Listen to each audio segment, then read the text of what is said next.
LDBC. This is your boy, Coach Shelton Harrison, and you're live on the Coach Shelton Harrison Boxing and MMA Show live. And let me tell you something. Let me tell you something right now, okay? I'm going to talk. The two fighters that I'm going to be discussing today is Gennady Golovkin versus Sergey Kovalev. Now, this is a fight that the coach would love to see. The coach would love to see this fight. And I know they're going to be a lot of booty breath, booger breath, butt boys, booty breath, butt boys. They're going to be, oh, coach, Sergey's too big. Well, I'm going to go ahead and break down why I think Gennady Golovkin probably could actually beat Sergey Kovalev. That's right. Okay, so let's go ahead and let's talk about this power chart right now, okay? And the first category is power. I rate both of these gentlemen at a 5. Okay, one, because, Gennady Golovkin is putting people down. And, yeah, we can say that Gennady Golovkin hadn't had a lot of opponents with the chin. But for the most part, I was convinced of his power when, he put down Martin Murray, or he made Martin Murray stop, okay? And Martin Murray is a tough son of a gun. And whether we like Triple G or not, his power, he's got power, okay? And a lot of his sparring partners will also – They will also confer with my assessment that he's got a lot of power. Sergey Kovalev got power. I mean, Kovalev is putting dudes out, man. He's making dudes fall back because of his power. And we definitely don't have to question Sergey's power. Let's go down to speed, okay? Both of these two gentlemen, they're not very fast on their feet. But what they lack in speed, they make up in other areas. Okay, I don't really see the footwork and speed in Gennady Golovkin. However, Gennady Golovkin was able to cut the ring off against Willie Monroe, who has phenomenal foot speed. But Gennady Golovkin, like foot speed versus person, it's not very fast, okay? Yeah, he's good at cutting off the ring, but, again, we got to talk about that opponent. Sergey Kovalev, not very fast. He's really just one-dimensional when it comes to speed, okay? He can go backwards and forward, but if you ask Sergey to do lateral movement, it's just not going to happen, guys. People, that's my opinion. Stamina. Gennady Golovkin's stamina is really unquestionable. The guy is always in phenomenal shape. Triple G is in great shape, and it proved that when he fought Martin Murray. He was whooping Martin Murray ass in the first round, and he was whooping Martin Murray ass in the 11th round when he finally TKO'd him. I mean, Triple G has great stamina, guys, and I can't say it enough. Sergey Kovalev, he was getting kind of winded against John Pascal. Now, you can tell, man, toward the end of the fight, man, he just didn't have that same wind that he had in the beginning of the fight. Okay, jab. I think Triple G has a better jab than Sergey Kovalev. When Triple G uses his jab, it's very effective. Okay, it's a very effective jab. Again, and I go back to the fight when he fought Martin Murray, because Martin Murray, to me, is the best opponent on his resume. That's what I think, okay? And he definitely jabbed the hell out of Martin Murray. He jabbed the hell out of David Lemieux. He's got a good jab. Sergey Kovalev, when he uses his jab, he's effective. I don't really see him jab as much as he should. Although when he does use it, his jab is very effective. Chin. The only reason why I have Triple G ranked at a 4 is because, again, I hadn't really seen him get cracked by somebody that can crack.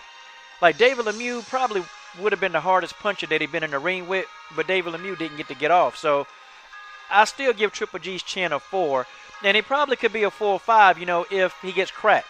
I think he can take a couple of shots from Sergey Kovalev because, they used to spar together. And from what I hear, okay, and there are trainers that actually, really verify what I'm saying.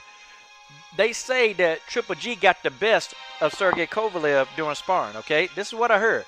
And so he's got a chin. He's got to have a chin to stand in there with Sergey Kovalev. He got to, okay? Sergey Kovalev, I give him a 5, man. Because when he fought John Pascal, he took some wicked shots from Pascal, man. And Pascal staggered Kovalev in their first fight, staggered him a couple of times, man. And Kovalev stood in there like a trooper, man. He took them shots. I think the dude got his chin is a 5. Okay, foot movement. Triple G, to me, is better on his feet than Sergey Kovalev. Triple G is pretty good at cutting off the ring, okay? The only thing is that Triple G can sometimes stand flat-footed, and that kind of prohibits his mobility, okay? But when Triple G decides to use foot movement, he's actually very effective. See, he don't have, like, the best foot movement, but for him and his style, he don't need the greatest foot movement to be effective, if you guys know what I mean. Okay, one thing I noticed about Sergey Kovalev, his foot movement is not the best, okay? He kind of uses his power and his sure domination to really just get in there and impose his will on people. His foot movement, when he fights Andre Ward, I think he's going to run into problems because Andre Ward has very good foot movement, and that's going to give him problems, okay? strength. Both of these guys are very, very strong individuals. And I know there are going to be some people that say that Triple G is a small guy.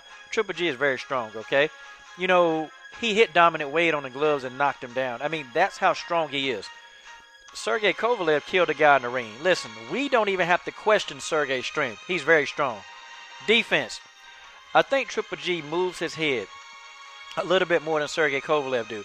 Both of these gentlemen, they don't have the best defense out there. It's not the best, but Gennady Golovkin has enough defense to where he can slip punches. I've seen him slip a few punches. I gave him a 3 because he invites guys to hit him, so that's not really good defense. Sergey Kovalev, he didn't have the best defense when he fought Pascal. He didn't need a good defense against Hopkins because he was just beating the hell out of Hopkins. So his defense, I got to see, when he get hit a lot, and Andre Ward is going to hit him a lot. Okay, Ward is going to really hit him, and we're going to really see what his defense is all about. Ring generalship. Okay, I give Triple G a forward ring generalship because Triple G plays the role of the hunter, and he's always done that. I've never really seen him, you know, have to really – I've never seen Triple G have to, like, go back and take his ring generalship back, okay? For the most part, Triple G plays the hunter, and he's always got control of the situation, okay? Sergey Kovalev, I give him a 5 when he's in that ring. Sergey Kovalev completely imposes his will on opponents, and it's like he owns that ring. And even when he got staggered by Pascal, he still came back and started walking forward and was owning the ring. So I think the ring generalship is a very, very strong factor for Sergey Kovalev. Accuracy. Triple G is very accurate, okay? Despite what a lot of people say about him, the man's accurate, okay? I don't care who he's in the ring with. He's going to hit, okay? And his right hand is very, very accurate, okay? Triple G throws that right hand at will, and it seems to always hit the target. He's also got this funny hook shot where he can throw a hook and then he can catch you in the back of the head. That thing's always accurate. You know, Sergey Kovalev, he's not as accurate. He's not as accurate as Triple G. He throws a lot of punches and a lot of combinations, and, you know, he will miss more so than Triple G will. See, I think Triple G, he's more like a sniper, and Sergey Kovalev is like a machine gun. Body work. Okay, Triple G, he's good, man. Triple G will invest in the body. I've noticed that. He will invest in the body. Sergey Kovalev, to me, is more of a headhunter. Now, this is my opinion. He won't invest in the body because Sergey Kovalev is really looking for the knockout. He's always trying to knock somebody out. Triple G will kind of play around with his opponents a little bit. He will invest in the body.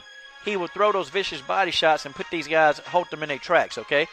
But all in all, according to this, if I average all the numbers out, Triple G could defeat Sergey Kovalev. And you can tell. Just like I told y'all that Valentina Shevchenko could beat Holly Holm, Triple G has all the attributes to defeat Sergey Kovalev. And I can see why Triple G was pretty much giving Sergey Kovalev that work in sparring. You guys tell me what you think about this. And yes, it is a fair fight. Okay, it's a pretty fair fight. I think that these two can meet somewhere and get this fight happening. This is your boy, Coach Shelton Harrison. I'm done. What are you waiting on? Subscribe.